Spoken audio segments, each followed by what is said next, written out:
Good to be with you tonight.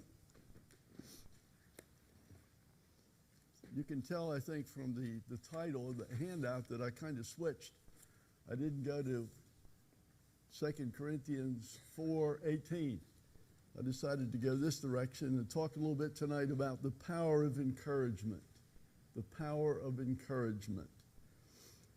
It's kind of interesting. You ever had the experience of being discouraged at the point of just saying, you know, I think I'm just going to give up. Now, you may not have said that to anyone else. We often talk to ourselves and we don't say certain things to other people. We just kind of say them to ourselves. Self-communication, self-talking. Discouragement has an effect on us as individuals. It affects us in a lot of ways. We'll take a look at that tonight very briefly. You know, if you go in the market, it's amazing.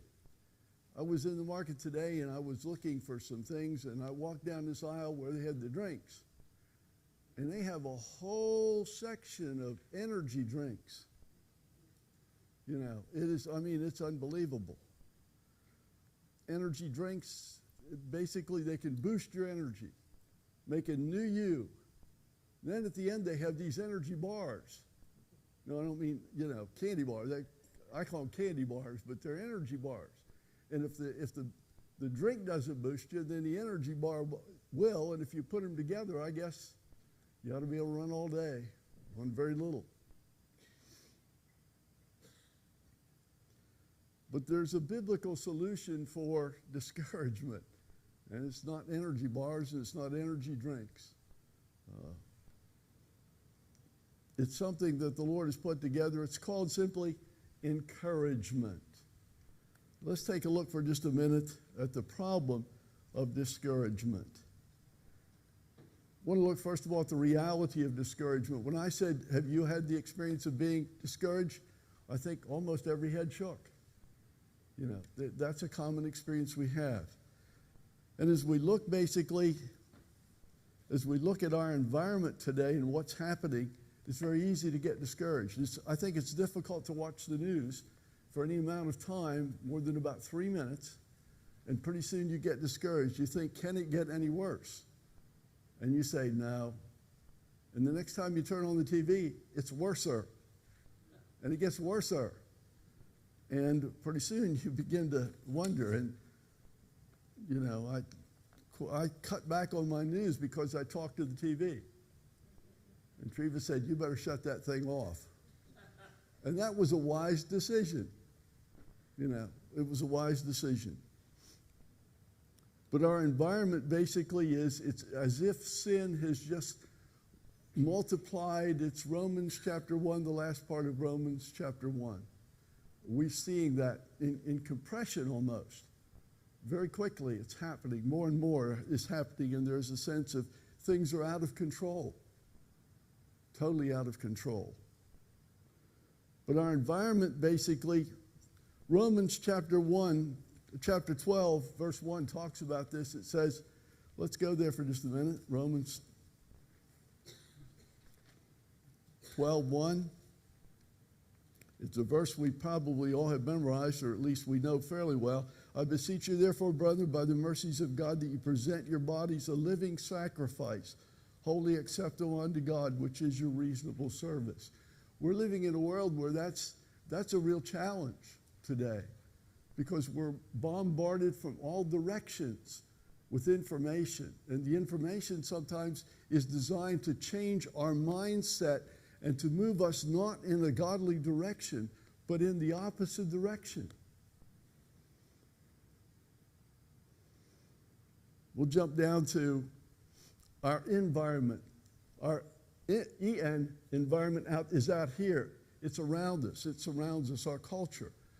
And I've kind of used the word here, environment, speaking about what's happening inside of us. The environment externally has an impact on us individually, and it affects how we think, it affects how we feel, it affects how we oftentimes act. And sometimes we're not aware of that. But in Romans 12:2, the Apostle Paul says, and be not conformed to this world, But be ye transformed by the renewing of your mind, that you may prove what is that good, acceptable, and perfect will of God. There's a Phillips translation. I don't know whether you're familiar with Phillips translation or not. You don't see many of them now, but when I was in college, that was my favorite. I used that translation because I could read it and just kind of absorb it quickly. And he quotes verse 2 this way: don't let the world around you squeeze you into its mold. I think it's a perfect description of what we're experiencing today, and it's always been part of the culture to a degree, but more recently, the attempt to squeeze us into a mold, and that mold is not particularly God-centered or God-focused at all. So we have an experience of the environment around us that is often discouraging, and then we struggle internally. We struggle internally in terms of our minds. And sometimes what happens is that it goes back to our past, and our past gets pulled in the present. I hear individuals say, well, the past is the past. It is. And Satan is a master at taking the past and pulling it into our present, especially when we're vulnerable. We're going through a vulnerable time. We're struggling a little bit. Satan uses the past. And he never pulls the positive into the present. He pulls the negative. I think I mentioned to you some time ago in one of the messages the fact that there's research that indicates that when our mind is not focused on a goal, on a purpose, what happens is when we say, well, I'm just going to let my mind wander, what happens is that the negative aspects come into the present. They're never positive. And this is written by a scientist who spent his whole life doing this. He's not even a Christian. But you remember Paul says what? He names all the positive things and he says, think on these things. So we have the external reality and we have the internal reality that we're dealing with in terms of our culture today. Let's talk for just a couple of minutes about the impact of discouragement on us as individuals. There's a psychological effect. Discouragement basically is an aspect of the mind. It's kind of a spiral process. Kind of works like this.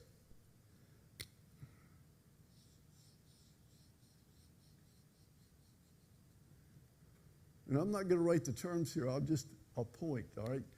If you can use your imagination, we'll use virtual for a minute. The first thing that happens to us is doubt. Doubt comes in. These are all D's, doubt. Then there's a sense of defeat often. The sense of defeat. That's followed by discouragement. It's interesting, discouragement falls just about the middle. But it doesn't stop there. If we stay in discouragement for very long, what tends to happen is depression occurs. We get depressed. That sense of almost giving up. I can't make a difference. It's not going to matter, no matter what I do. And then we get down here, the bottom would be despair, a sense of despair that we experience.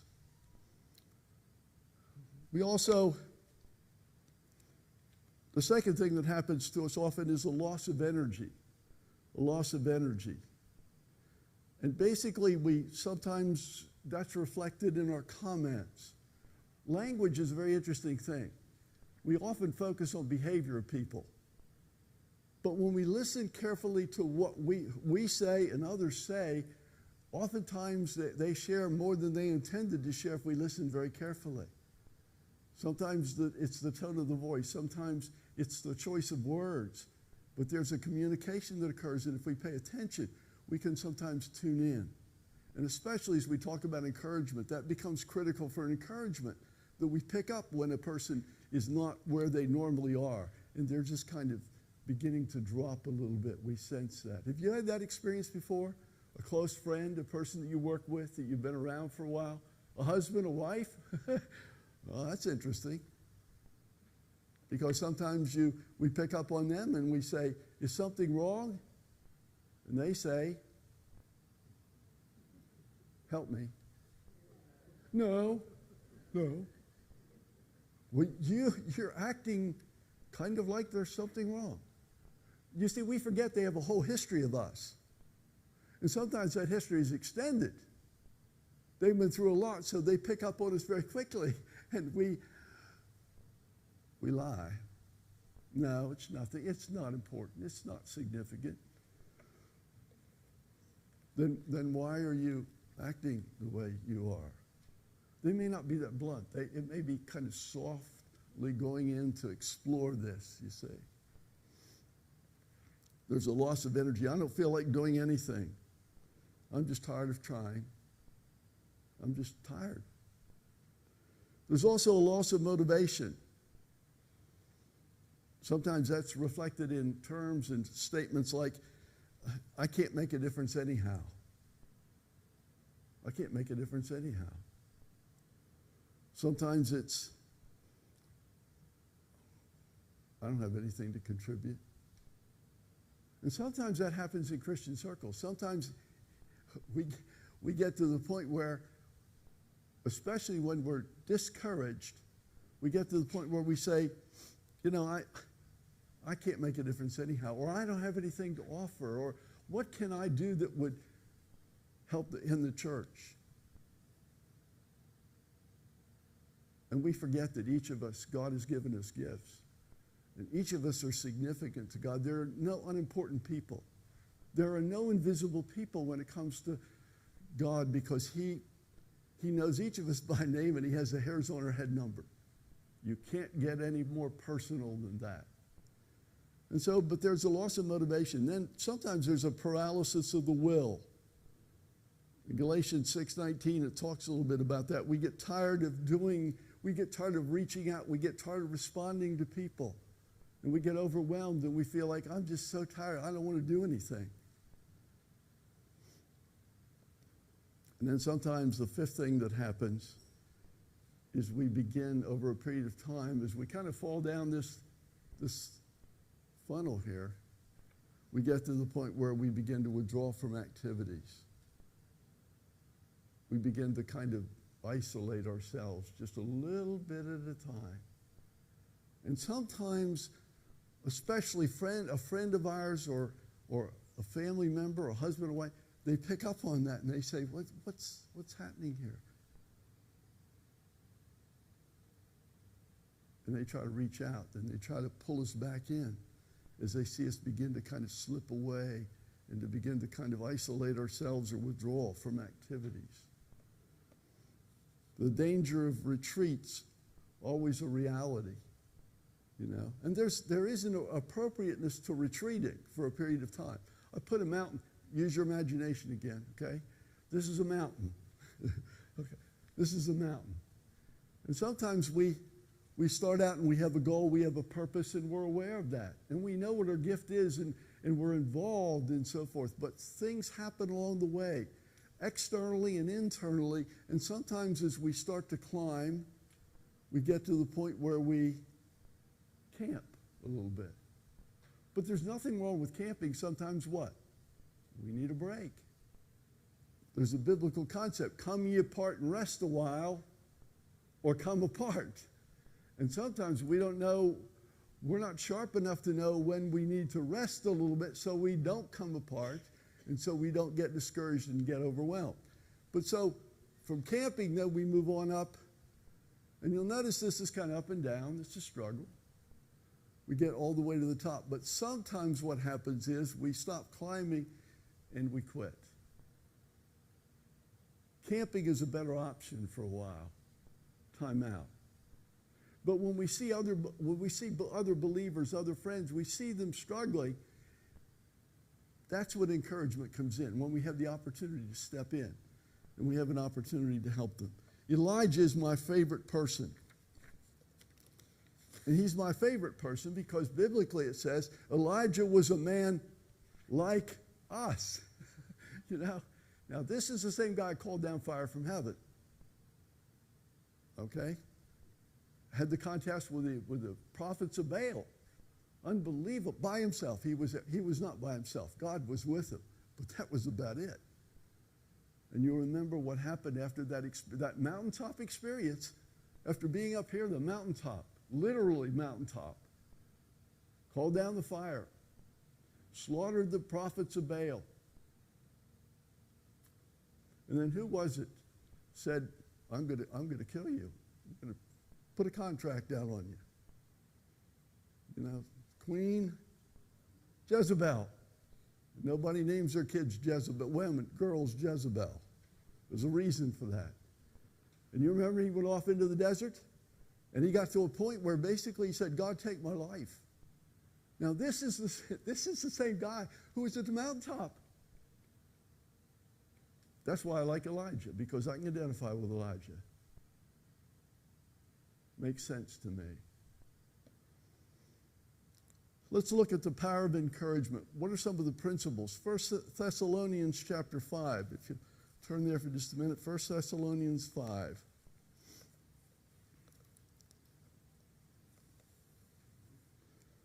Verses 11 through 18.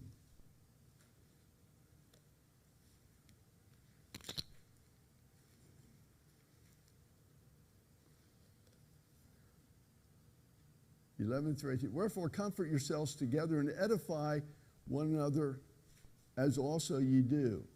And we beseech you, brethren, to know them which labor among you and are over you in the Lord, and admonish them, and esteem them very highly in love for their work's sake, and be at peace among yourselves. And now we exhort you, brethren, warn them that are unruly, comfort the feeble-minded, support the weak, and patient toward all men. See that none render evil for evil to any man, for ever follow that which is good, both among yourselves and to all men. Rejoice evermore, pray without ceasing. In everything give thanks, for this is the will of God in Christ Jesus concerning you. The power of encouragement, some principles. Let me share with you just a couple of principles. First of all, encouragement is designed to provide comfort. Comfort. That's an important concept. In 2 Corinthians chapter 1, verses 3 through 5, and I've quoted this verse before, blessed be the God of all comfort who comforts us in our tribulation, that we may be able to comfort others with the same comfort wherewith he comforted us. That's an opportunity of encouraging somebody else. When you've gone through a difficult period, when you've gone through a difficult problem, and at times felt like you weren't going to make it, said, Lord, why me? Why am I going through this? But the Lord walked us through it. The other side, we look back and we say, thank you, Lord. Thank you, Lord. And then oftentimes what the Lord does, he said, oh, we're not finished yet. We're not finished yet. He brings somebody across our path that's going through the same kind of situation. Different people, different place, all that, but it's a very similar situation. And we have the opportunity to reach out to them. And oftentimes we don't have to say anything. We don't have to tell them our whole story. In fact, we don't want to tell them our whole story. That's not the purpose. The purpose is to let them share what they're struggling with. Comfort, support. Support doesn't mean we pick up a person and we carry him, okay? Now that's what the Lord does with us. You know, footprints in the sand. You know, I thought, Lord, you said you'd be with me all the time, and there's only one set of footprints, and what happened to the other set of footprints? Where were you? I was carrying you during that period of time. God doesn't say, support does not mean carrying another person, doing for them what they need to do for themselves, or they can do for themselves. But it means, think about support. If I carry you, and I carry you for very long, what happens is that it's possible for you to lose the ability to use your limbs, okay, after a while. But I can support you, can't I? I can let you rest on me, your arm. I could kind of hold you up, hold your arm to steady you, and as you go along, that's support. That's appropriate support. We're not talking about carrying a person when they can carry them, they can function themselves with some support and encouragement.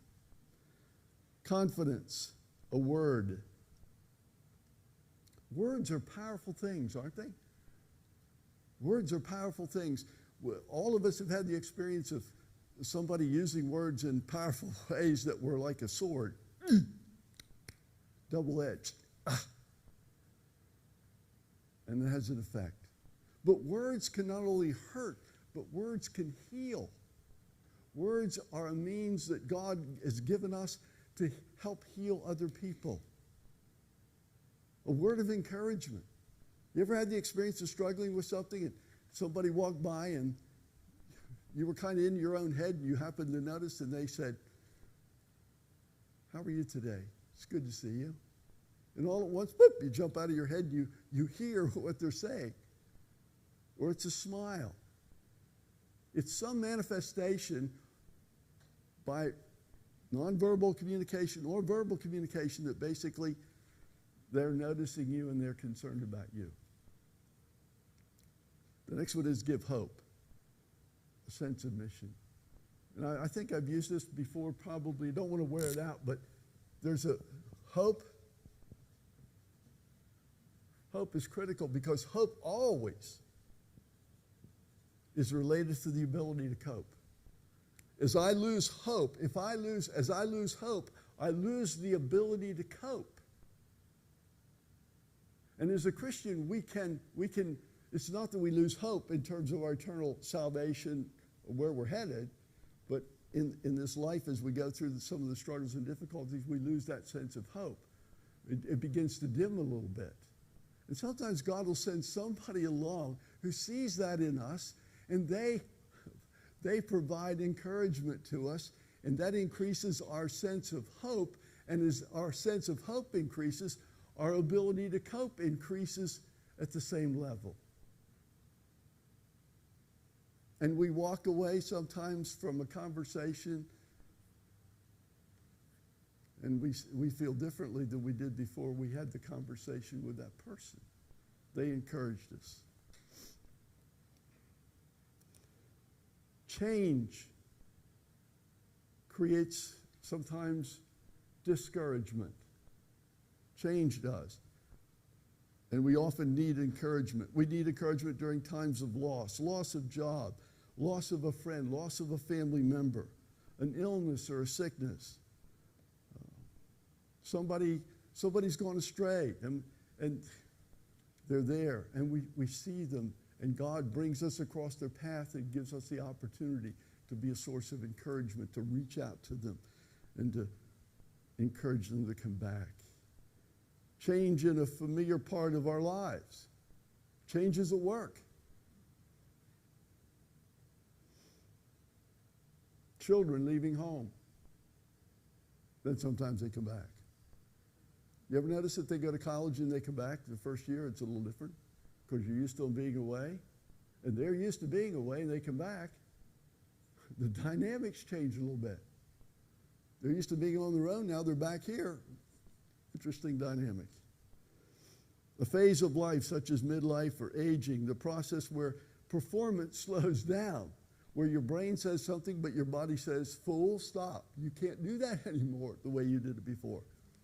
They're just a few of the many things that sometimes happen. Let's look at the practice of encouragement. How can we help each other?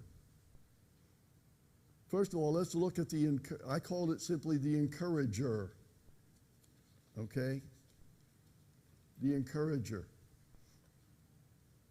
How can we encourage other people? The first way we can encourage other people is physical presence. Physical presence. That is a really critical issue. We're social beings. God has designed us as social beings.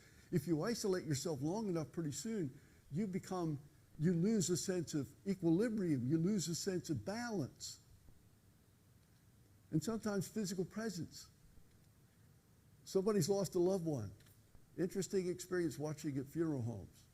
Because some people will come up, put their arm around the person, and the person is here, and their heads are bowed and so forth. Then this person never stops talking. They just keep talking. They're not paying attention to this person. This person is uncomfortable. All right? You never notice there are other people that come up, don't say a word. They put their arm around the other person, and the person just puts their head in their shoulder and cries. No words spoken, very few words spoken, but communication. The communication is there. Presence. And that psychological presence simply means I'm not thinking about something else. I'm focused on that person. I'm tuned into them. I'm not letting my mind wander about things I'm going to say next, but I'm focused on them. The second thing is listening. Listening is the ability to focus on the other person's world. James 1:8. Be quick to listen, slow to speak, and what? Slow to anger. Quick to listen, slow to speak. And sometimes we speak when we should be listening. Listening is a skill. It is a skill that's very rare today. Hearing is, everybody hears, but not everybody listens. Just a comment here. Diagram. What happens to us when we have a problem? Or when our emotions go up, our thinking process goes down. There is a point at which we can hear and listen. There's a point at which that stops, where we get emotionally high enough we cannot listen. We can hear, but we can't listen. So that means anytime a person's going through a difficult time, when we start offering suggestions and advice and that sort of thing, it is counterproductive. It will drive up their emotions, not drive them down, because they are internally focused. The emotions up, thinking down. There's a point at which when we listen to them and we tune into them and we focus on what they're saying, the emotions start coming down, the listening comes back up, and here you see what happens. They not only can hear at this point, they can listen. I don't care what your degree is. I don't care what your training is. This is what happens when emotions go up, thinking goes down. We can't problem solve at that point. I better hurry. Share. Sharing is another aspect of encouragement. We can share with other people. And sharing sometimes is just sitting, sharing. You read a verse and you share it with somebody else and they say, well, I read something very similar to that. And so you begin to share. It's informal sometimes. Sometimes you email a person. You come across something and you share an email with them. Or text. And that's about the limit of my ability at this point. Texting, or pick up the phone, call them, or you send them a card, or you send them a book that you've read, and you say, this thing has really spoken to my heart. The Lord has used this book, and you call them up and you say, I'm going to send you a book. I found that helpful. I'm going to share it with you. I'm going to get you a copy or let you borrow this copy. Pray for them, and we've talked a good bit about that. Provide for a need. Sometimes if a person is sick, the most effective thing you can do is call up and say, I want to drop a meal off to you. Just drop it off. I don't mean literally drop it off, but, that can make a big difference. Sometimes a helping hand. They're working on a project, and you know that, and they tell you about it. They say, I'm struggling, and you say, I'll come over and help you. So these are some of the things that we can, some of the actions that we can take that basically can make a difference. Let's go to encouragee, the person who needs the encouragement. Let me make a couple comments to the encouragee. First of all, we need to be aware of the fact that what? That we need some help. We need some help. Now, that's not easy. For some people, it's easier than others. For some people, it's really difficult to accept help because it's viewed as a sign of weakness. It's not a sign of weakness. Everybody needs help sometimes. And God has this process built in, as I've already mentioned. We help somebody else, God helps us, we help somebody else, they help somebody else. Think about the effect of that within the local assembly. Think about the resources that are there. Think about the opportunities that are there. Ask for help. And there are people that you're comfortable asking for help. And we're generally comfortable asking for help from a person that we know is not going to judge us, a person that is not going to be critical of us, a person that's not going to tell us this neat little package solution when they don't even know what the complexity of the problem is. But asking for help is a major concept. And How many times do we ask help from the Lord? He said, what? If you lack wisdom, ask. You know, I'd rather do it myself, Lord. I'll figure the sucker out. And then finally in the corner, boxed in. Lord, could you help me with this? Interesting. Acceptance of encouragement. Somebody helps you, just thank you. Thank you. Action to address the issue. Sometimes a person is struggling, just a comment here, that oftentimes we think that when a person's struggling, they haven't thought about options. People, we always think about options. But if you say, what have you thought about doing? They'll say, nothing. That is never true. What it means is they've thought about options and they've shot them down. They don't think any of the options will work. So one of the ways you help them get back into the groove and begin to refocus is you simply say to them, what have you thought about that you decided wouldn't work? Well, I thought about strangling that person. Now you don't go, oh no, you're kidding. You simply say, yeah, that's a possibility. Then they look at you and go, are you okay? You know? So what else have you thought about? They'll begin to tell you. This is critical because you don't want to do something for a person they can do themselves because it undermines their sense of confidence and competence. But you'll notice a change in their body posture. I better move. I'm already in trouble. Action. They need some kind of process, some kind of ability. What's the next step?